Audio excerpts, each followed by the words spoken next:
Anggota Bawaslu Republik Indonesia Divisi Penindakan Ratna Dewi Petalolo berkunjung ke kantor Bawaslu Sidrap di Jalan Pendidikan Kelurahan Majeling, Kecamatan Maritenggai Sidrap pada Sabtu 3 April 2021. Anggota Bawaslu Republik Indonesia kelahiran Kota Palu, Sulawesi Tengah itu didampingi anggota Bawaslu Provinsi Sulawesi Selatan Asri Yusuf dan Asmaniar. Rombongan disambut Ketua Bawaslu Sidrap Asmawati Salam, anggota Bawaslu Sidrap Muhardin dan Andi Saiful beserta staf Bawaslu Sidrap. Dalam kunjungannya itu Ratna Dewi Petalolo memantau dan mengecek langsung kondisi kantor. Bahkan semua ruangan yang ada di kantor Bawaslu Sidrap tak luput dari pantauannya. Usai memantau kantor dilanjutkan dengan koordinasi dengan Ketua dan Bawaslu Sidrap di ruang kerja Ketua Bawaslu. Dalam kunjungannya ini wanita kelahiran 1967 itu juga menulis pesan dalam bingkai foto bergambar dirinya untuk Bawaslu Sidrap agar teguh dan menjalankan amanah dengan baik. Ratna Dewi juga menjelaskan kedatangannya ke kantor Bawaslu Sidrap itu dalam rangka kunjungan kerja sekaligus supervisi di sejumlah daerah seperti Parepare, Enrekang, Pinrang, termasuk Sidrap dan Makassar yang agendanya menghadiri kegiatan evaluasi Gakumdu. Sebagai koordinator wilayah tentunya saya ingin melihat langsung bagaimana keberadaan Bawaslu daerah di Sulawesi Selatan, karena tidak lama lagi mempersiapkan pemilu 2024. Usai melihat langsung kondisi kantor Bawaslu Sidrap, Ratna Dewi menilai kondisinya nyaman dan cukup baik, sehingga proses bekerjanya juga akan baik.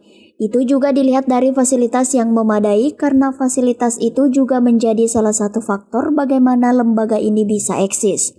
Dalam kesempatan itu Ratna Dewi juga berpesan kepada Bawaslu Sidrap agar tetap berkarya di masa jeda dengan melakukan hal-hal yang terkait persiapan pelaksanaan pemilu 2024. Pertama, dengan melakukan pembenahan administrasi untuk penyampaian laporan. Kedua, memperdalam undang-undang pemilu. Ketiga, sosialisasi pada masyarakat agar masyarakat tahu bahwa di tahun 2024 ada pemilu serentak. Kunjungan kerja, supervisi Bawaslu Sidrap. Sebenarnya ini roadshow ya. Saya baru dari Parepare, mampir di Sidrap, nanti akan terus ke Enrekang, pulang nanti akan mampir di Pinrang, baru kembali ke Makassar untuk menghadiri kegiatan evaluasi sentra Gakumdu.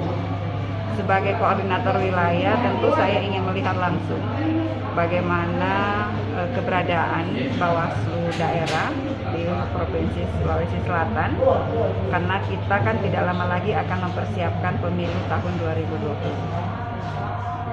Tanggapannya setelah supervisi di Bawaslu Sidrap seperti apa? Saya kira kondisi di sini cukup baik.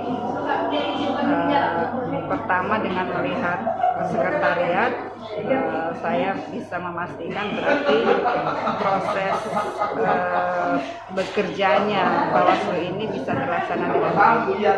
Karena fasilitasi ini saya lihat memadai ya. Karena itu juga menjadi faktor yang akan sangat menentukan bagaimana lembaga ini bisa eksis. Yaitu pertama, tempat kerja mereka nyaman untuk bisa menunjang kerja-kerja pengawasan, penanganan pelanggaran dan penyelesaian sengketa. Pesannya Bu terhadap Bawaslu Sidrap Di masa jeda sebelum ada tahapan, tentu mereka harus tetap berkarya ya, mempersiapkan hal-hal yang terkait dengan persiapan pelaksanaan pemilu tahun 2024 dengan berbagai kegiatan. Pertama, pembenahan administrasi tentu sudah harus dilakukan yang akan ditutup dengan penyampaian laporan. Kedua, melakukan berbagai kegiatan untuk memperdalam pemahaman terhadap undang-undang pemilu dan pemilihan. Karena kan sudah ada keputusan bahwa walaupun ini baru sementara, kita masih berharap akan ada perubahan, tapi sudah ada dipastikan tidak ada perubahan undang-undang. Kemudian yang ketiga, tentu melakukan sosialisasi kepada masyarakat agar masyarakat tahu bahwa tahun 2024 itu akan ada pemilu dan pemilihan serentak. Bekerja sama dengan berbagai stakeholder terkait pemilu dan pemilihan untuk mempersiapkan bagaimana menghadapi pemilu dan pemilihan dengan regulasi yang sama. ini Bawaslu sebentar lagi ulang tahun, apa harapannya Bu? Bawaslu akan selalu menjadi yang terdepan mengawal proses demokrasi di Indonesia. Dari Kecamatan Maritengai, Kabupaten Sidrap, Erwin Parolai mengabarkan.